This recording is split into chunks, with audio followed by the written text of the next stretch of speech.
want to hear your thoughts on Dark Side. Yeah, go You on. want to hear my thoughts on Dark Side? I want to hear your thoughts. Go on, go on. This is probably going to be the only time we are ever going to hear a succinct review of an album from Sea Dog VA. This is probably going to be a very short segment because Yeah. I'm wondering how much Connor's going to be able to say about this. Yeah. So I fucked up and I didn't record my audio, but like just so you, Joey, that's what I had.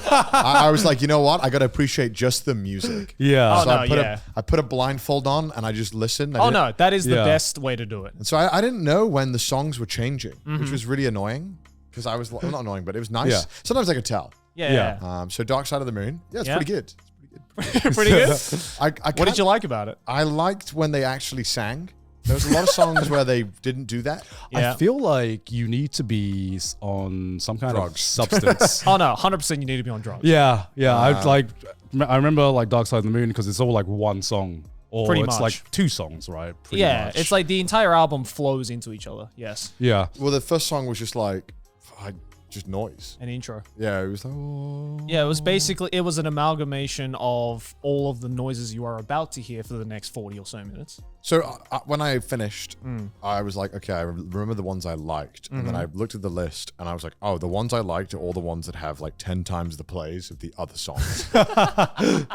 So let me guess. Time, money. Yeah, Time, Money. Those are the good ones. Yeah. Because the other ones were like, they were too like atmospheric for me, where I was like, I don't think I'd listen to this. Like this feels something like my dad would try and convince me is super cool and hype. I mean, this is like the most dad album of all time. Yeah, and I'd be like, all right, Dad. And like, there are some good songs though. Yeah. Well, it's a 50-year-old album. No, I know. Yeah, it was so- like 1974 or something. 73.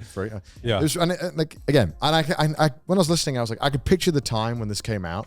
Yeah. And I could imagine this being like a product of its time, of like it really matches the energy of the 70s. Yeah. You know.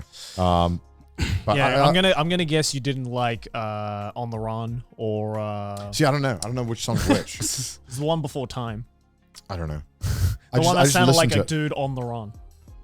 Yeah, there was one where it was like a helicopter sound. Oh yeah, like that's a- On the Run. Oh yeah, Yeah. that was. Yeah. I mean, it was strange because I was trying to figure out what the story was. Yeah. I was trying to figure out like what was the like the premise of the album. Yeah. So I had no idea. It's like life, isn't it?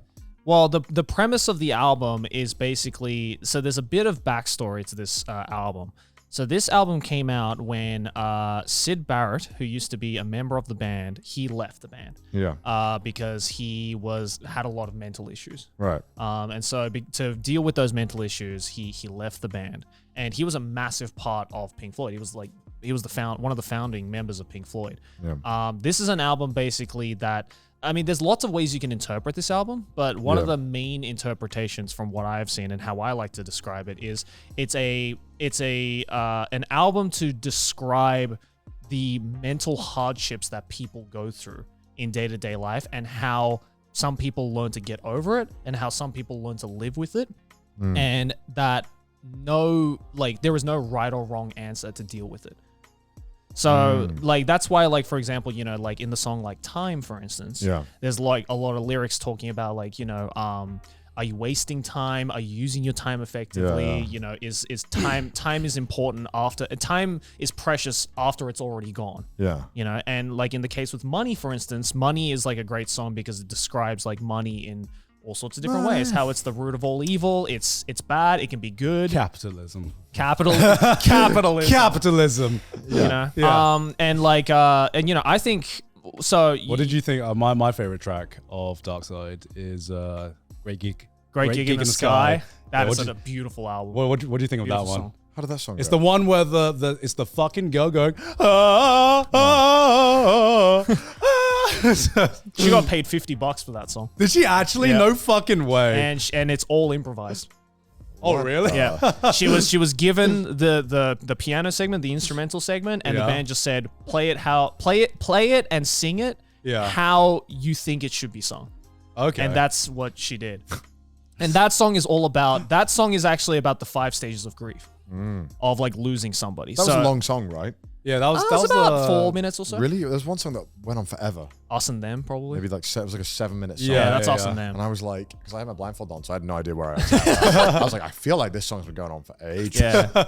And like I'd say one of my favorite songs is probably the last one, Eclipse. I like that one actually. I like that one a lot, but that one Because didn't have a lot of plays when I looked afterwards. I was Yeah, like, oh, that's a shame. Because I like that one a lot. I like that song because I think it actually ties together the meaning of the song in a beautiful way. Yeah. You know, it's like it talks about like, you know, all encompassing of like everything you learn in life, everything you don't learn in life, and that at the end of the day, the world isn't going to stop just because you're in a particular predicament, or it's not going to stop. It's just going to keep going regardless of where you are in life. So you just have to learn to live with that. Yeah, I feel like it would have been hard for me to figure some of that shit out just from listening. It definitely feels like I need to listen multiple times. Like one time listening to an album is not enough to figure it out. Yeah. I did. It was a good vibe, but I just think like at the end of the day, I was like, man, I don't think I'd listen to this again. But I did enjoy it though. To be fair, it's not my favorite Pink Floyd album. Yeah. But it is, you know, It's like one of the most famous ones. It is one of the most celebrated. And you know, if you think about it, like just listening to the sounds of this album, it's crazy to think that they managed to create these sounds fucking 50 years ago. I mean, I like money. I like that they're all using like cash sounds for like the back. That's fun. The sampling of the cash. Register go. My problem with money is that it's been used in like so many movies now that it's. I recognize that song a bunch. I was like, It's like, okay, someone in the movie is gaining money or having a bad. Play Money by Pink Floyd. now. Play Money by Pink Floyd. It's been just so overused in pop culture, unfortunately. But what kind of do you feel any emotions? What listening to emotions it? did you feel? Yeah. Let's not talk about the meaning of the song. it was just kind of unfortunately vibe situation for me. I didn't really feel a whole lot of powerful emotions. More so like a kind of relaxed. Yeah. I was just kind of relaxed. I was just very relaxed. That's all I can say. There was not much else to it. I mean, if I open it up, you can probably see me like slowly like just. Bro just fell asleep. It honestly looks like I think I've fallen asleep by the end of it. Why? Your fucking face is. Why the fuck does it like not? Why the hell does it? I guess it stopped recording after a while. Might be corrupted. Yeah, I think it it's might be corrupted. corrupted. It might be. Yeah, I wonder. There must be a point where I just. Oh yeah. Okay. Oh, okay. Yeah. Yeah. I mean, it was good. I liked it, but I just don't think I'd listen to it again. Yeah. But there's no slant on that. Just not my style, really. Yeah. No, that's fair. That's fair. What? Did your dad like it? My dad does like it, but it's not his favorite Pink Floyd album. I can imagine getting into this if like my dad told me about it when I was a kid and I had those kind of memories towards it. But I think now I was like, I mean, my dad showed me Floyd like when I was very, very young. I think that would definitely help in terms of like maybe getting a little more invested. Yeah, in it, right? I can appreciate this album, I think, but I do think that it is in some sense a little overhyped. You know, I mean, it's an incredible piece of music, don't get me wrong, but I think in terms of like the band making like a musical statement, I think there are better albums out there. I think The Wall is better. I see. I don't know what album I could even listen to that I'd be like, wow, I walked away feeling that was life-changing or amazing. Like, I don't think there's anything that would do that.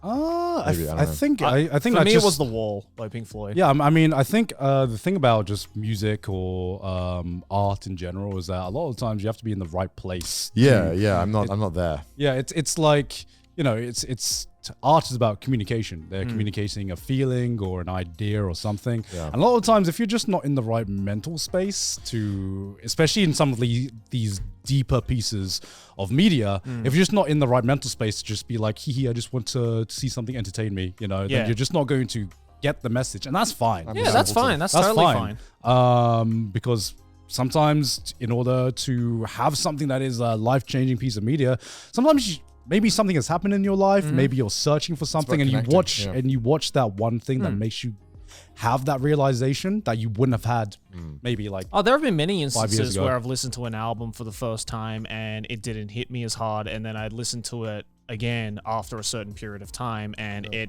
affected me in a completely different way. Yeah. You know, so I think that's very fair. It's all subjective at the end of the day. Sorry, Pink Floyd fans, I probably won't listen to. No, it's all good. It's all good. At least you gave it a try. That's all that matters. You gave it a try. That's what it's all about. We're all going to try things. Yeah. Next time, take some drugs and you might change. Yeah, I'll take a strong zero. Yeah, take a couple strong Take a zeros. zero.